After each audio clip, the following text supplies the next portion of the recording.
اللهم احفظ مصر واهلها. تعالى نشوف مع بعض فيديو حريق مديرية امن الاسماعيلية، فيديو كامل على قناة اليوتيوب عندنا فقط. متنساش تشترك في القناة وتفعل زر الجرس عشان يجيلك كل جديد. اي جديد هتلاقي عندنا في القناة. كده في الاول الحرارة زادت في كل حتة، المبنى من بره ومن جوه الحرارة شغالة فيه.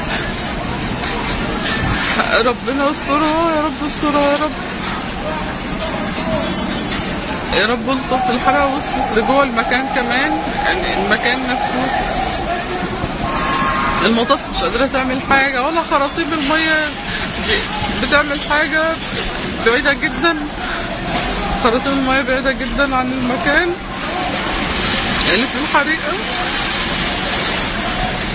الطف يا رب، الطف، الطف يا رب، الطف يا رب، الطف يا رب، لطفك يا رب. اللي فيه الحريقة،